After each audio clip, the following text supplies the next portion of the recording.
With that, we hope to move on to the next discussion for today.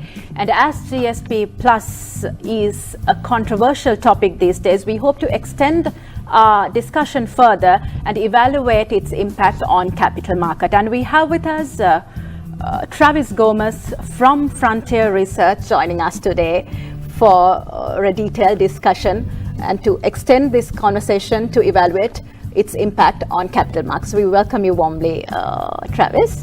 Thanks, good evening. Yes, let's begin the conversation by talking about how the stock market would get affected with GSP Plus coming in.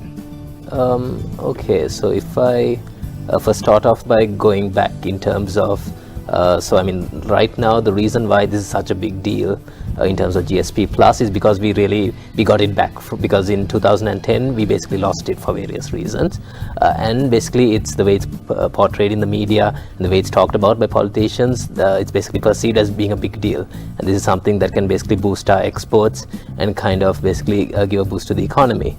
So if I were to basically elaborate on what went on during that period between 2010 to now,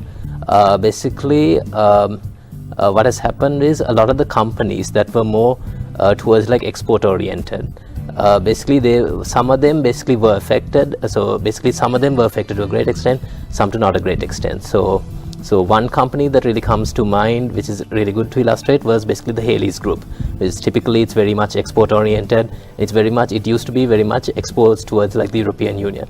So if you take a lot of the companies within the Haley's Group, you have companies like Dip Products, which are into like rubber manufacturing. Then you have Haycarb, which does these activated carbon. Then you have basically the Haley's Fabric. And a lot of them really, they were basically export oriented and directed towards the EU. So what we saw happening with the loss of GSP Plus with Tuoten, so partly as a result of that, as well as due to the global downturn, their exposure to Europe and their exposure to the export market as a whole has kind of come down. Okay, so at the same time also what was going on domestically was, with the ending of the war and all, there was more opportunities locally as well.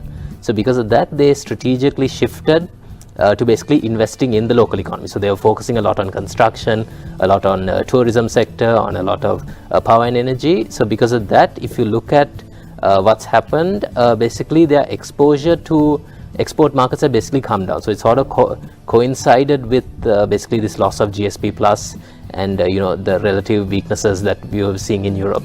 So now with the recovery of GSP Plus, maybe we might see some turnaround as a result of that.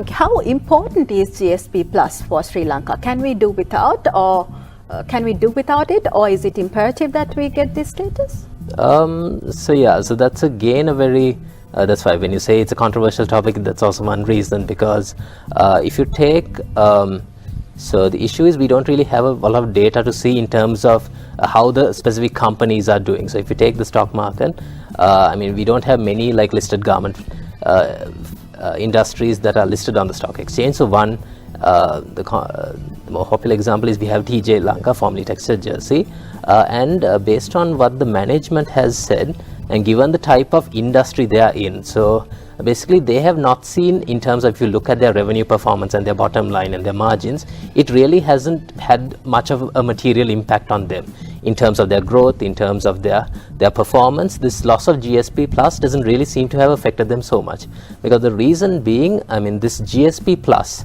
is really meant to basically help out really low income countries and low middle income countries to basically get a foothold in Europe and to basically to give them a leg up. So in that space, when it comes to garments, we are mostly competing with countries which are in that status, so like Bangladesh and Pakistan, who are more towards like the lower, basically we are competing more on cost based.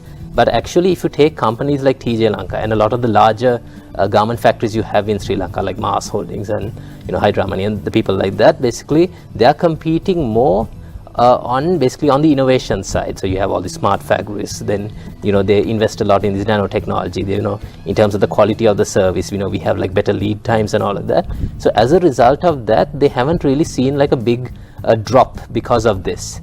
At the same time, what has been happening is a lot of these larger larger manufacturers also, they basically part of their operations, they'll be moving them to these countries which are still enjoying the GSP plus, like Bangladesh, and so basically countries in the South Asian region. So because of that, they've kind of been able to mitigate some of these losses, some of these downturns because of this. So overall, if you look in terms of their performance of the specific companies, it doesn't seem to have made a big impact. Okay, what is the current situation with the stock market? Because with the recent announcement of GSP Plus being reinstated, so how did the market react to this?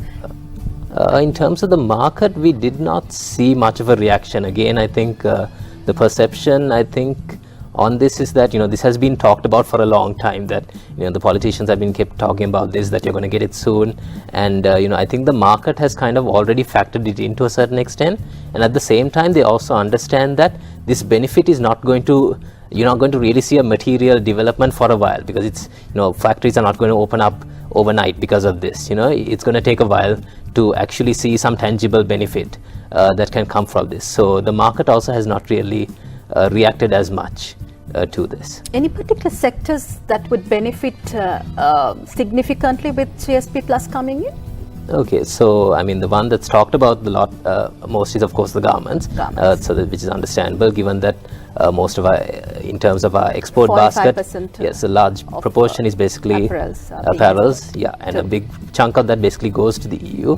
Yes, so with regard to that, yes, the GSP Plus would help us to a certain extent in terms of our competitiveness. But on the other hand, really an important point that was brought up by the EU delegation that is here in Sri Lanka when they basically announced this, was to say that, okay, I mean, we are coming back to this GSP Plus scheme after 6 years, where the other countries that have been benefiting from this have had 6 years to basically capitalize on that. So an important point the EU representative here was making was that, if you're going back to the EU, we can't just depend solely on garments. We have to really diversify to other sectors as well. So yes, on the one hand, we might see greater activity when it comes to garments here, because we have the cost factor, and at the same time, basically the apparel, the buyers, they want to sort of like diversify their risks. They don't want to just rely on a few countries. So some of those operations that went to Bangladesh, that went to Pakistan, part of that might come back to Sri Lanka, but that's more long term. But at the same time, I mean, what we really should be focusing on the garment side is really, on the innovation side, and moving towards like the high end, moving up the value chain when it comes to the garment side. So with regard to garments, I think that's there is some potential with regard to GSP Plus. The other sort of sectors that we can really stand to benefit is, one is with regard to the agribusiness. So a lot of these export of like organic fruits and vegetables, and as well as when it comes to things like the fisheries is another important one. So these canned fish, as well as these basically ornamental fish. There's a lot of potential for that. So again, if I take the example of Haley's, the Haley's agribusiness, which basically is engaged in this ornamental fish and these export of fruits and vegetables, they have seen tremendous growth in recent years, and that because there's a huge demand potential for that type of food, given the people's changing lifestyles and all of that, where there's a preference for more of these types of organic food and natural type of food.